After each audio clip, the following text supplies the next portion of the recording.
Very good. Right, Okay. we're rolling, so you just crack on. Okay. The radio is blasting. Someone's knocking at the door. I'm looking at my girlfriend. She's passed out on the floor. I've seen so many things I ain't never seen before. Don't know what it is. I don't want to see no more. Welcome back to Val Verde Broadcasting, the home of witty banter and waffle, largely here with It Ain't Broke, the weirdly titled show that probably isn't really a relevant title anymore, but we're going to go with it. Today, I have co-host Ben Pierson with me from the Conversation Hat podcast. Howdy. Very worth checking out, and we'll plug that again at the end, but please More on check that story later. Indeed, yes. And today we're going to loosely talk about The Dark Knight, and surrounding films, but mainly focused on The Dark Knight. Cultural touchstone, perhaps one might say. I mean, certainly one, if not the best modern Batman movie. I mean, it's the best Joker since Nicholson, and possibly one of the most defining Jokers since Mark Hamill lent his voice to it. Yes. Yeah. Because now, if you get someone to do a Joker impression, they either do Mark Hamill's voice or they go with "Why So Serious." Yeah. I mean, I think largely it's yeah. I mean, I know I've just gone from "Hey, let's talk about the movie" straight to the Joker. Straight to the Joker. Yeah. Well, I mean, I think it's probably the best written Joker. I think in terms of I think the Hamill Joker is fantastic, though one has to talk about that in the context, I think, of the Batman animated series, the Justice League, and then also the games, and it's sort of almost three different Jokers. Yeah, right? You know, it's certainly how he's written. It's different ways opposed to. Yeah, and different mediums and different, that sort of, the Hamill Joker is almost like the Judi Dench M has kind of been different things in different things. So, yeah, Ledger's Joker obviously is essentially going to live on in infamy in terms of, like, it is a one-off, even though it potentially wasn't written that way. Well, it wasn't written that way, yeah. Obviously. But in terms of, it's interesting, like, often, I think you're right. It's certainly in the broadest sort of society, if you say to someone what's the best Batman film, they're likely to say The Dark Knight, and shortly behind that they'll point to Heath Ledger as one of the reasons why it's the best. The trilogy is called the Dark Knight trilogy. I mean, Warner Brothers make no bones about that. They, like, the box set is always called the Dark Knight trilogy, so it's like this is, and the sequel was called the Dark Knight Rises, so it's interesting then that you kind of get Batman Begins as like an outlier.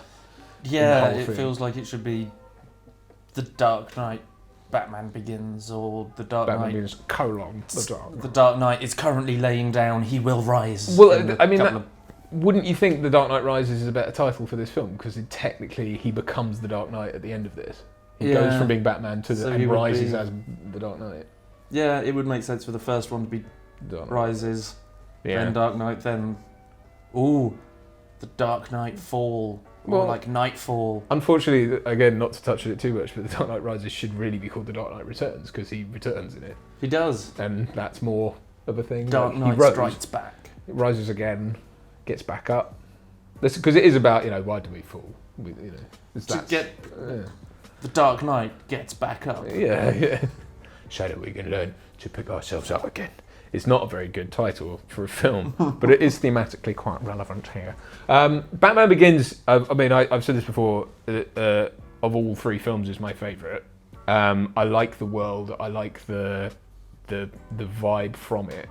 I was disappointed coming into The Dark Knight that the image of Gotham wasn't really carried over. We've suddenly got much more glossy, steel and glass type Gotham. I understand, though, that thematically what we're going for in that setup is that Batman's... there's the veneer of having cleaned up Gotham, so we want to see Gotham as this cleaner... At least a little bit less ratty. Yeah. So I get that and then that's obviously what the Joker's then coming into and trying to kind of disrupt. And the order is... The appearance of order is just that. It is just an appearance, and that's the whole Joker thesis, is that, you've constructed all this, but it's only... You only live by the rules because you think they're there, but actually, But that was a kind of disappointment. That it didn't feel in the same kind of vein. But then, what's your kind of relationship with Batman Begins? How did you? I did like it. It was. I was quite late to seeing it because I just sort of thought. I think I looked and went, "Oh, it's another." It looks a bit like a boring Batman sort of prequel. Maybe I didn't think that it was gonna be as good as the previous ones that I'd seen, where it was like it's Batman running around. It's gonna be like, oh, this. Now saying it now that I've seen it, it sounds really stupid to say. Seeing Batman sort of before he was Batman sounds dull, Right? Because it isn't. Yeah. And it's interesting how, like, they have little thin Bruce Wayne, and then he comes back and he's chunky Christian Bale. Yeah. And how they develop Batman. Yeah, I really like it. I think it's pretty well shot. Cillian Murphy. Always good. For years I didn't know what nationality Cillian Murphy was because every accent he does, he just falls into. Yeah. No, he's both chameleon-like and has a distinctive, which is an enviable quality in an actor. I that's something I don't think that's something you can necessarily engineer. I think he's very good at. He's good at what he does. Yeah, he is. And he auditioned for Batman obviously as well. That was one of the things with that. I think for me, Batman Begins. Really, I can sum it up. It's the only film I've ever gone to the cinema to see twice in one day. So I went and saw it, loved it so much that I drove with my friend who was meeting another friend to go do something or whatever. They were like, "What are we going to do?" And we were like, "Should we just go see that again?" Because it was so good. So I really love Batman Begins. I have a real fondness for it. I think it. I agree. I remember the original trailer again. I know we're going to talk about the Dark Knight, don't worry. But the original trailer sold it as this. The trailer I think was just a lot of Bruce Wayne, and then there was like flashes of Batman at the end, and you thought, is this film going to be like that? And I know a lot of people who said when he pulls Falcone out of the car and goes, "I'm Batman," they thought it was just going to be credits after that, even though that's like 55 minutes into the film, but they thought that was the end of the film because it was like, oh, and now he's Batman. So there is a lot of Batman. I suppose pacing wise, it does feel there are moments in it where he's been Batman and then suddenly has to turn around and be Batman again quick because we need to get more Batman in. There's a bit of that, but it's very well handled. But I thought it was just a great examination. It was a great sort of almost Batman procedural in terms of how it put him in there. So going into the Dark Knight with that, I think it's interesting because it's sort of in hindsight, the Dark Knight has felt like this kind of island where it kind of it picks up from Batman Begins in terms of like he's in the old suit briefly, and obviously all the same characters are there and certain things are referenced, but it doesn't quite. It almost feels like it wants to break away and be its own thing. It's set 9 months after Batman Begins ends. Right. I think it's something around that time. I do like how you said like they've got the old suit in there for a bit. I like that they don't just go, hey, he's got a new suit because Batman. You see the old suit and he says, I like the bit about wants to be able to turn his head. He's backing out the driveway. I'm not sure if that's a little nod to George Clooney. Nolan said his one he had to do this. Oh no, they all had to move because it was a solid piece of. Yeah, they all had to. Keaton through Clooney had to do that, the superhero turn, because it was, and as did Bale in the first one. That was Chris Nolan's on record as having said, we wanted to update the suit and we couldn't think of it, but because it's in that world, everything has to have a reason for being there. And then they kind of went, well, why don't we just make the reason the actual reason? Yeah. So he kind of has that motorbike helmet.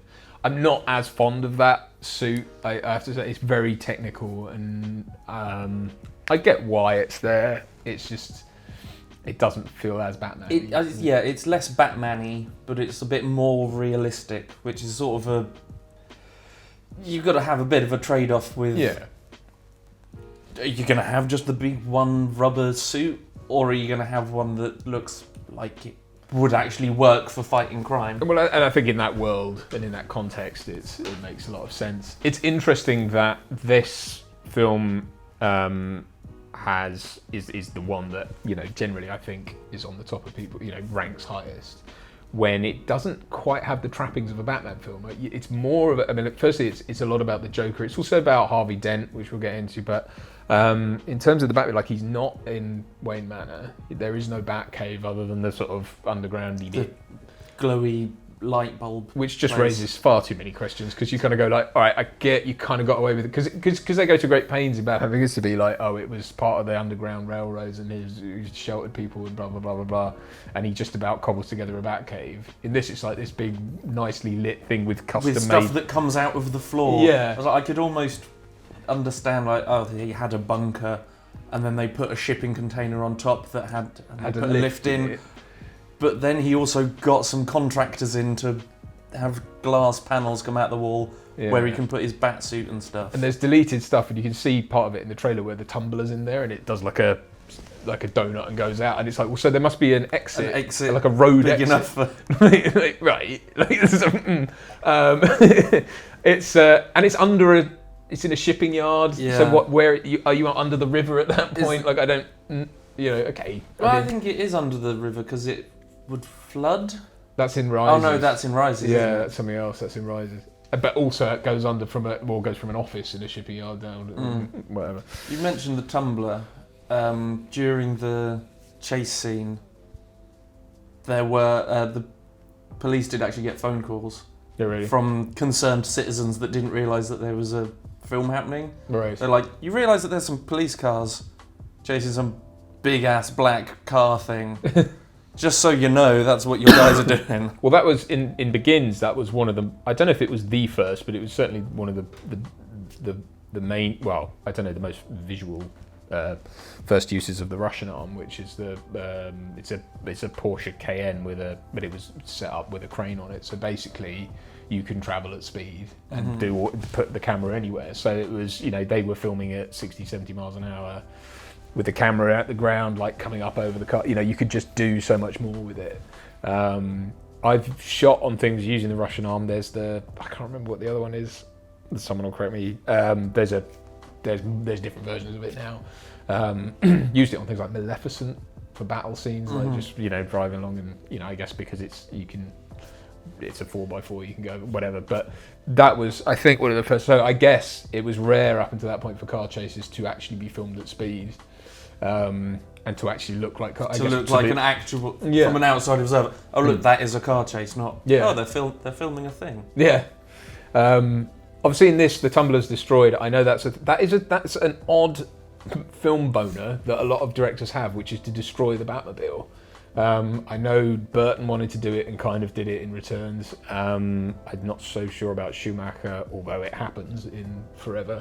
It sort of happens in Batman and Robin, and I know Nolan wanted to destroy it, but obviously having created it in Batman Begins, didn't want to do it in that film. So in this, it gets blown up as well. I was into the Bat Pod. Well, yeah. So Batmo bike. There's the rub, because for me it was like, again, you're kind of undoing the goodwill you built. Certainly in me, with the Tumbler being a sort of ex-military vehicle, I was like, I can get on with that. All he did was paint it. A lot of it is just he painted it black. Yeah. And I could even get behind the sort of funky thing where you go down into the bit to do a jump, and it's about towing cables over a ravine so you can make a bridge. Why does it have a bike that comes out? Like, what and if he reverse engineered that in, that then just brings up all the questions about, well, so he makes a Batmobile then. Yeah, he made it. It wasn't the it was said as the first one. Yeah. Yeah, and there is a bit of hand waving with Lucius Fox as well. It's like, well, I just made this thing, and it's like, right, but again, you can't just sort of have your cake. It's a bit Iron Man-y in that it's like beep boop beep machine made thing.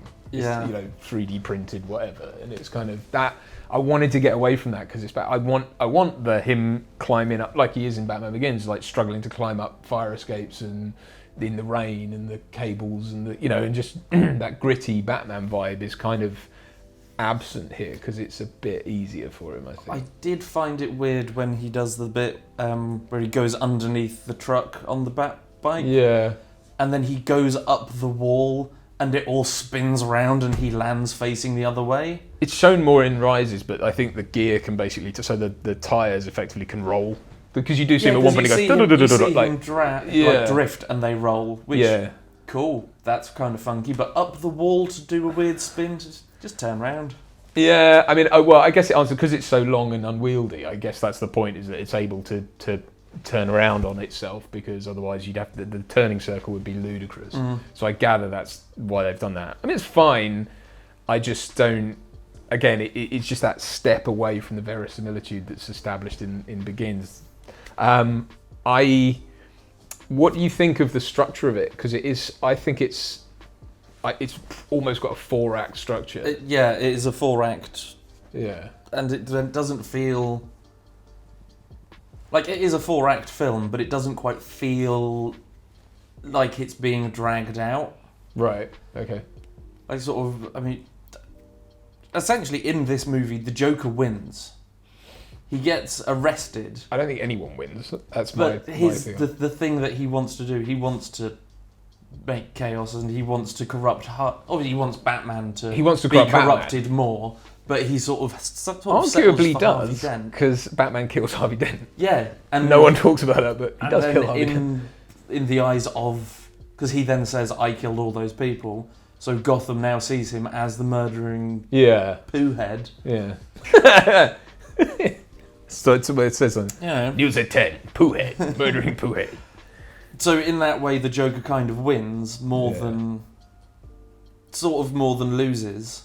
Right. So after the Joker's hanging there, you think, okay, that's the end. Oh no! And then there's all the Harvey Dent stuff, which I guess would be the last. Well, because it's a battle of wills ultimately. It's not, and I gather the point of that is it's like, you know. And the Joker even says it. You think I would risk losing the fight for Gotham's soul with a fist fight with you? Because and he says it to him. You're nothing to do with all your strength. All that kind of thing is like that's. It's not about them physically going at each other. It's about the philosophy and them and that immovable object and unstoppable force, and that's that. Hence why the Joker can still have things going on outside of that, and again he is supposed to be kind of ethereal in that. Obviously he lies about where he's from. He's hard to understand. It's potentially the only time he's telling the truth is when Michael Jai White says you're crazy, and he goes I'm not.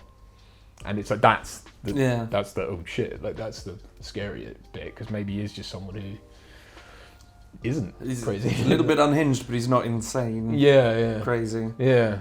With the line that you just mentioned, there's nothing you can do with all your strength. That bit. Yeah. I've watched this movie many, many times. I'm wondering if when he says that, it's sort of like almost him foreshadowing that he's trying to save Rachel, he's trying to save Harvey Dent. And it's like, even then it's already too late, because the Joker knows that it's gonna... Yeah, the context of it, he says, you have nothing to threaten me with. Nothing to do with all your strength. Really, that could have used anyway at the end of it, if you know what I mean, because that's kind of like, you can threaten me with stuff, but nothing you know about, because all you are is a big, you're an imposing threat. Big leather-clad bat boy. That doesn't bother me. If you beat, the more you beat on me, the more I win, and if you kill me, I win. Like, and that's and so yeah. I mean, and then he's about to put him in a dilemma where it's like, it's just Hobson's. You can't. Whatever you choose, you're screwed. Like, there is no way out, and that's the point. Is like, you've built this threat, but actually, an order, but it's a facade of order, and here's why. And that's his whole thing. And then it's kind of the mob, but Alfred says, doesn't he, they turn to because of you, and because of the theme is kind of escalation at the end of Batman Begins, he talks about escalation and the Joker card. The Joker card's there. And obviously the mob turning to someone they don't understand, and that's what enables the Joker to get away with it, all this stuff, because Batman's beat on them so hard that, they've got desperate and gone for... Yeah, exactly. Which is 1,000 times worse. So there's all sorts of interesting stuff in there. Obviously, we get Gordon. I mean, I do think most arcs are well fleshed out. One, I think, my reaction to it at the time, and obviously, if you think about it, I think it works. But the Harvey Dent Two-Face thing, what are your feelings on that? What did you? I thought that it was like, if we're looking at the sort of like a realism, because it does try to go to a more realistic. telling of the story. I think that was one of the few ways they could do it believably, because Tommy Lee Jones's character does just go. He's just insane. Yeah, he's Jim Carrey. It's he's lost his mind whilst doing this. This Two-Face it's very brief that he's in his final actual Two-Face form, and he's angry because he's lost this. He's gone off the rails. But I don't think, obviously him losing Rachel is enough to push him this far, but I don't think it would be enough to keep pushing him, say, into another movie. Right, okay. I think that it would have been, however, that if he hadn't been killed by Batman at that bit, I think that he would have just either shot the child, shot himself, and then whatever, he would have just gone, cool, going to prison now. He's played up as a tragic figure, obviously, and that's, I guess, kind of part of the thing. I think there's a nice dynamic there in, though, that because it's part of the love triangle, you've kind of got, I mean, there's that thing about, like, and it is, again, about Batman shouldering everything, so it's like, when he says, you weren't the ones who lost everything, or whatever he says, and Batman says, what you weren't, like, as in, like, he can't tell him he's Bruce Wayne, but it's like that thing of the mask stopping him being able to, like, they're antagonistic towards each other, then Bruce Wayne learns to respect him and actually sees him as, ironically, his out as Batman, so that he can be with Rachel and essentially steal her off him, and it's all selfish motivation. And then, obviously, then that happens, there's this sort of, like, weird, like, he cares about him, Batman goes to see him in hospital, there is that, like, he feels responsible, he feels awful, probably again because he made selfish choices, this is what happened.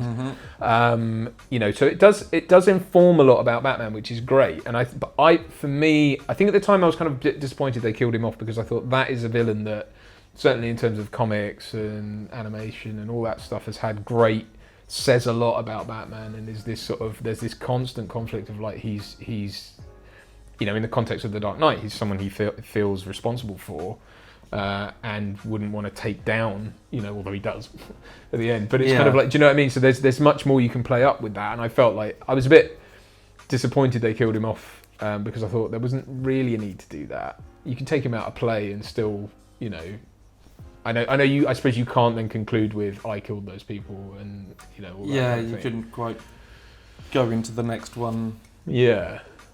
But then what did they do with his body? You know what I mean? It's kind of like, well, if you're going to hide the whole thing, you don't want them picking up the half-charred remains of Harvey Dent. With the gun and the bullets. And the police do arrive immediately after that, so it's like... I think that's one of the things that you're meant to sort of not realise or forget because editing. Yeah. Same as when the Joker drops Rachel out of the window. Yeah. And Batman jumps down, grabs her, and because he's got body armour on, they can smash into a car. No, you see, no, Richard does this to me all the time.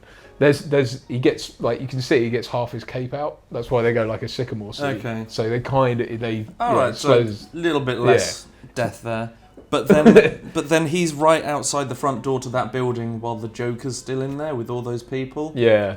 I believe there's and then they just sort of cut away and it's like, yeah, it's fine. There's a deleted scene around that no one's ever seen, but there's a still of it where the Joker he leaves and gets in his car and he's being driven away. And I think the point is, I think it's deleted because I think the idea of it is that he has a moment, because obviously he's realising that Batman cares for her, as does Harvey Dent. So that's him formulating his plan for what he then does.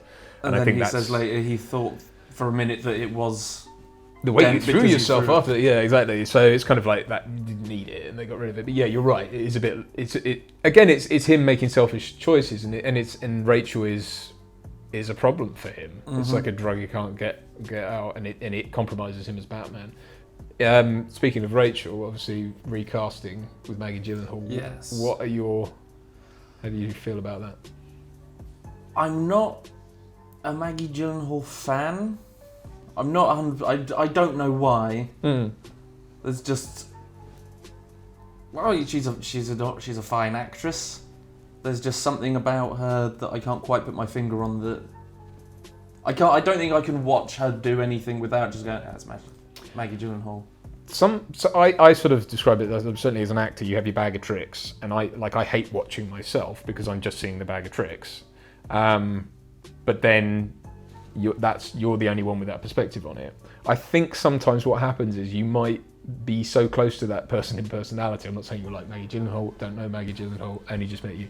But you're certainly as glamorous. But I don't know if that was a compliment or not. I think sometimes when you're that close to, when it's almost like, I don't know what it is, whether or not it's because you would do the same thing or whatever, and you see the bag of tricks. I find that with certain actors, and I kind of go, it takes me out, and I kind of have to go, look, it's just me.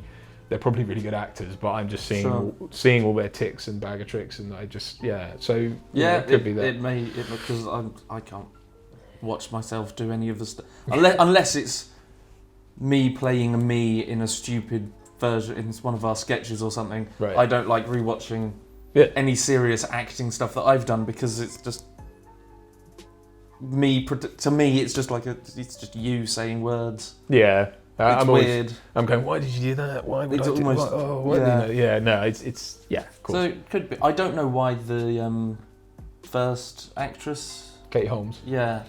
Some people blamed Tom Cruise, which I think is a bit. I don't think it's that. I think it was renegotiations. I think it was a lack of faith perhaps on the studio's part at the time that this was. It sort of speaks to Warner Brothers. I don't want to slag off a big film company because I like working for them. Don't. Duncan thinks you're shit. No, I think they've. Fuck you, Warner Brothers. Fuck you. I think they've struggled. Let's put it that way with their superhero properties at times. I think they've lucked into things. Arguably, Superman the movie was a thing that was a negative pickup deal. So it was like, all right, go and make it. Let's see what you got. Thing. It wasn't like we thought of this, and then of course when the Salkinds delivered what they delivered, they kind of went, yeah, we thought of that. I think you're seeing it with the current crop of DC films, where it is kind of like Homer's makeup gun of stuff on the wall. You had it set to whore. It's a bit like that, in a weird sort of allegory. And I just think this was at Batman Begins, and this were kind of like, and they didn't. I'm not saying that they should have locked everyone in. I mean, I'm assuming Christian Bale and people had contracts for certain numbers of films. That must have been the case with Katie Holmes, that they just didn't, because they could have presumably held her to. There must have been a get out for her that she got out of it with. For whatever reason, I mean, it doesn't really matter. I really like her in Batman Begins. I really like the dynamic. I really like she gets a lot of grief for having been in Dawson's Creek and stuff. I mean, I think she's a fine actress, and I think she's fine in that. I think she's good. I think she plays the kind of do-gooder DA. She plays that. She's trying to turn this town around, and so's Bruce. And there's that, and obviously they're all school friends. It's weird when we meet Rachel in this film that she's sassy bitch. Yeah, and she's it's kind more of like I'm doing the thing, and I'm gonna do the thing whether you like it or not. And she's hypersexual because she's like, just after Harvey's, like, she gets off on the fact that Harvey nearly got shot, like, because they come out of the courtroom and she's like, you can take the afternoon off. And it's like, right, like, where did that come from? Like, that was never. So and obviously that's isn't it a Jimmy Hoffa thing, that having the Irishman that some guy tried to kill him in court with a gun that misfired or whatever, and he punched him in the face. Possibly, I know that there's one of Two-Face's origins is that, like, he's in court doing all this stuff and someone chucks acid on him. Yeah, Maroney. In the way that he gets the gun out. Yeah. Yeah. So maybe that was extra put in just so... Well, it must be basically. Some fans would be like, oh my god, he's about to do the thing. If that's the thing, I'm assuming that's the thing that happened. He gets from the Long Halloween. Yeah. The Long Halloween. They did it in other versions as well. Yeah. Yeah, they did it in Forever. Yeah. No, you're right. I was just going to say it happens in Batman Forever, and it's Boss Maroney. It says in the thing, and Maroney is Eric Roberts. Eric Roberts in this. That's right. And Falcone is in the thing. Let's quickly touch on that. The mob and everyone and their sort of part in this is quite neutered. I mean, Eric Roberts, the image of Eric Roberts limping around, having been thrown off a thing by Batman, is that's quite a cool moment, I suppose, when he's like going on it and drops him off the thing. Yeah. Just look. It's the crack. Yeah. Yeah. Where is he? The Batman voice obviously is well, let's talk about the mob first. So very quickly, the mob obviously they are obviously still very powerful, but they're having to sort of meet in kitchens, broad daylight. Yeah, but also in like they go through like they've got metal scanners and they meet in like a restaurant kitchen. And, Yeah, you know what I mean. And there's all that kind of Lau, who's their accountant or whatever. It's on the little TV. Yeah. There's all that. So they're kind of muted and they're not. You know, they're obviously ineffectual. You've also got the Batmen. You know, copycats. That was an interesting. Like personally, I'd not known if that was part of any other storyline. If that had happened before. Is it Dark Knight Returns, Richard? I can't remember. Well, there's the Sons of Batman. Sons of. Oh yeah. Yeah. So there's a video game Gotham Imposters, which was a very unpopular multiplayer Xbox Live Arcade game. there you go. Not in the fucking episode. Yeah, so I mean, yes, it is a thing, and I suppose it's that kind of the weak arm of look what you inspired. It's that like it's Batman having to face all the things he has inspired, which is largely good, but there's the peripheral shit of like escalation at one end in the criminal world, and then people trying to be dickheads on the weekend, trying to NRA members dressing up as Batman. I mean, and the guy who he's like, what makes you so different? Is like this pudgy, useless. I'm not wearing hockey pants. Yeah, and also I've got a load of tech. And I've got this massive car, and you've got a heart condition. Yeah, basically. Cholesterol is the difference. It's quite harsh as well that he's then hung. I mean, yeah. Also, though, he did that on top of the mayor's whatever, right? He did it on top of the building. Perfect amount of rope. Yeah, perfect timing. All perfect. I mean, that's part of the Joker's mystique. But also, can't you lock that building down? He must be on the roof, surely, to do that, or at least one of his associates. Someone's got to be there. Yeah. Anyway, all part of the Joker's thing. What was I going to go on to talk quickly about? The mob. What's his name? The Chechnyan or whatever the guy who's. The guy with the dogs. Yeah. Who? What do you going to do with all your money? Whatever. There's an interesting bit of that scene. He looks. People assume that he's sad because the Joker set fire to the money. Yeah. Also because Lau is still sat on top of that pile of money when it's on fire. Yeah. And he's like, that's my accountant. That's my money and my accountant. Well, also, some guy I knew just burning away. That's a weird thing that he's sort of an accountant for the mob in Gotham, but he's also the head of a multinational company in Hong Kong. In Hong Kong, yeah. What is that? Do you moonlight as that on the side? Interesting. Yes, he's about to watch a man burn to death on top of a big pile of money. I love it as well. Led just throws that thing and it smacks him right in the face. That is such a bitch slappy moment. I mean that's it. He's great, I think, in it as well. Even though he's only a small role. I was going to talk about something else and I can't remember. Was it the Batman voice? It was the Batman voice. Yes, you're right. I've been told that my Batman voice sounds like the hormone monster from Big Mouth. Don't know what that is, but go ahead. Rachel! Where is she? Pull off his tits! It does that. Yeah. Okay, it does, yeah. Well then, Christian Bale must sound like that too, because that's a very accurate representation. There was a lot of talk, I remember at the time, about they changed it in post and they made him sound... No, they didn't. It is different in Batman Begins. He modulates it more. It's more nasal and less. Well, and also he doesn't do it all the time. Like when he's rescued Rachel and he's like, "Rest, the police have Falcone." There is a thing. What I do that defines me. Yeah, he does do it at times, like mass panic and stuff like that. But in this, he does take it away, seemingly for arbitrary reasons, because you would think he wouldn't want Rachel to know. What? I was just hitting the mic. Fair enough. So I will say in this and Rises, it is slightly fourth wall breaking because it's like when you need Batman to say a bunch of stuff. It's a bit weird when it's constant gravel. Yeah, like even with like Lucius Fox and stuff when he's like, "You're the only one who can use it. Magnificent, isn't he?" Yeah. This is wrong. It's just, you're the. I guess is inevitable, but when you need Batman to exposit I don't. Yeah. I think they needed to find a way of him not doing that. But whatever, it's fine. I guess it makes sense that he's trying to hide his voice, and therefore, it doesn't help that he's got a very distinctive mole, like by his eye. That's kind of like, oh right, okay. But anyway, whatever.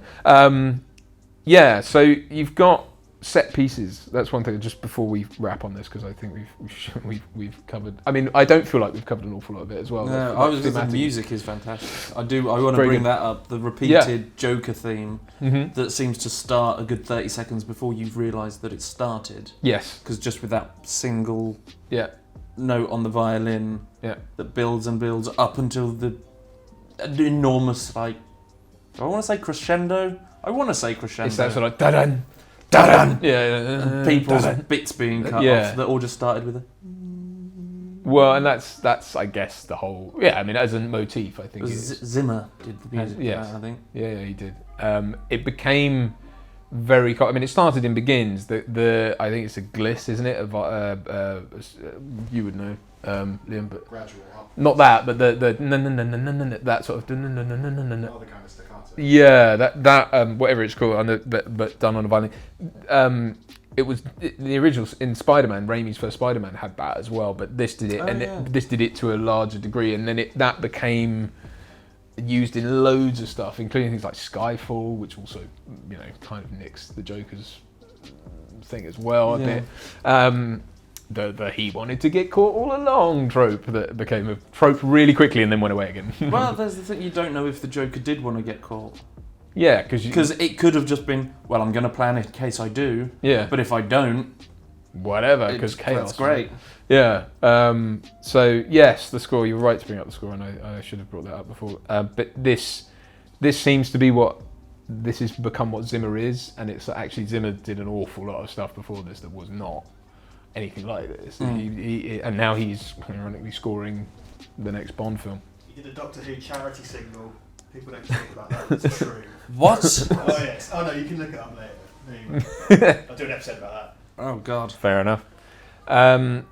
Yeah. So that's. I mean, and thematically, obviously, it plays in. I think it marries the kind of visuals really well, and generally it fits with that kind of techno world that you're essentially looking at. That kind of fairly cold. Function over form type world that exists, but that it all exists in. Very quickly, then thematically, we're obviously looking at the having established order essentially for himself. Bruce Wayne is then made to face the fact that he may not have got that right, or that his rules may not actually. So it can all just be flipped on themselves, and also seeing what it does to Harvey Dent, which would drive anyone insane. It's like he's got to not, he's got to endure, as Alfred says to him. Alfred, who's always the one going, always the protected person, saying, just gotta let it happen.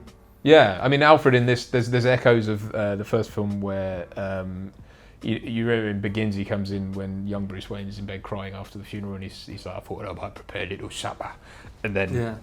He goes very well and walks off. He does the same thing in this after Rachel dies. He comes in with breakfast and he sort of very well goes to leave, and then Bruce takes the letter with him. Yeah, well, but it's always at a point where Bruce is at his lowest ebb. He brings him in something. That's a very British thing. It's like tea. It's that kind of like here's a mundane thing, and then the facade drops and he pours out his whole thing. It's interesting. It's written and conceived kind of by a Brit as well. I think that is often true. One way or the other, it's often very true that like the kind of outsider's perspective on something is almost more successful because it's slightly deconstructionist in terms of this world is like then we deconstruct him to construct a thing. So that, but I think that works really well. Very quickly, an anecdote, I put my foot in it with Tom Nolan, who's Christopher Nolan's cousin, who was playing my brother in a film called A Fistful of Lead, which you can go and buy now. I was sat chatting with him, and we for some reason started talking about The Dark Knight, I think because I'd seen it or watched it the night before and I hadn't watched it in ages, and I said, yeah, I'm not sure it really holds up. And I was sort of talking about how, I just don't know, I don't really want it. Shit. I didn't say it was shit, but I was just kind of like, I felt bits of it dragged, and I don't know, it felt very of its time now, and I don't know. Idiot. But then Tom's very sweet and understanding and kind of agreed. Tom's in Batman Begins, actually. He's the valet that Bruce Wayne gives he goes, nice car, and he goes, oh, cool. You should see my old one. that guy. Anyway. I found this out today, or at least realised this today. In every one of the 3 movies, the main villain is disguised as one of his henchmen. Right. Yeah. In all 3 of them. Okay. Yeah. I don't know why it took so long. I think this was pointed out to me. Yeah. I don't know why I did not notice that before. Yes. Which works, makes an awful lot of sense from the Ra's al Ghul Bane perspective, because obviously they're both from the League of Shadows, so that's a kind of trick, I guess they both That do. would make sense. The Joker though is but then he's the Joker, you know. They did it just to kill everyone and have the bus full of money. Yeah, there you go. Well, we've learnt a lot today. Bus full of money is the phrase of the day, and on that we shall end. But before we go, please check out obviously all the social medias below. And Conversation Hat podcast, to which there will be links and many other things. Do go and give it a listen. It's a really good laugh. I listened to the one with Richard in, and that was very funny. And there was discussion of buses and poo. But then in Peru, which you've probably all heard on this channel a bunch of times, because it's his favourite story. Thank you so much for joining us, Ben. Cheers, really for appreciate having it. us. No, it was good. That was fun. And yeah, we'll see you all again soon. Goodbye. Support your 7th or 8th favourite YouTube channel by buying crap, tat, junk, hogwash and filth at redbubble.com/people/Val Verde Shop.